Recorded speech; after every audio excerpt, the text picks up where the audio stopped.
सांगलीतील वेदांत बंडगर हत्येच्या गुन्ह्याच्या तपासादरम्यान उघडकीस आलेल्या गडदे टोळी अर्थात एनजी ग्रुप या संघटित गुन्हेगार टोळीवर अखेर महाराष्ट्र संघटित गुन्हेगारी नियंत्रण कायदा अंतर्गत कारवाई करण्यात आली आहे। कोल्हापूर परिक्षेत्राचे विशेष पोलीस महानिरीक्षक रंजन कुमार शर्मा यांनी टोळी प्रमुखासह 9 आरोपींवर मोक्का लागू करण्यास मंजुरी दिली आहे। टोळी प्रमुख निलेश विठोबा गडदे, किरण शंकर लोखंडे, विशाल बिरुदेव चौगुले, नाणासो उर्फ सागर माणिक चौगुले, अतुल दादासो वायदंडे, संदेश उर्फ सँडी रामचंद्र घागरे, अल्पवयीन विद्यार्थी मलिक सलीम शेख आणि मोहम्मद जमाल नदाफ यांचा मकोकामध्ये समावेश आहे। गुंड निलेश गडदे यांनी 8 सदस्यांना सोबत घेऊन एनजी ग्रुप नामक संघटित गुन्हेगारी टोळी निर्माण केली होती। सन 2017 पासून 2026 या कालावधीत या टोळीने जिल्ह्यात दहशत माजवली होती।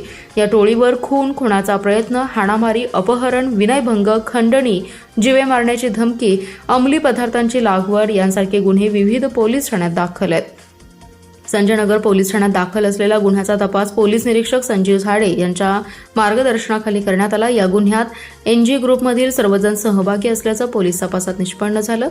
दरम्यान वेदांत बंडगर खून प्रकरणातील एकालाही सोडणार नसल्याचा इशारा पालकमंत्र्यांनी काही दिवसांपूर्वीच दिला होता। या पार्श्वभूमीवर पोलिसांनी जलद गतीने तपास करून या प्रकरणी 9 जणांच्या मुसक्या आवळल्या होत्या। सदर टोळीविरुद्ध मकोका लावण्याकरिता सहाय्यक संचालक, सरकारी अभियोक्ता ज्योती डाके यांच्याकडून अभिप्राय मागवण्यात आला होता।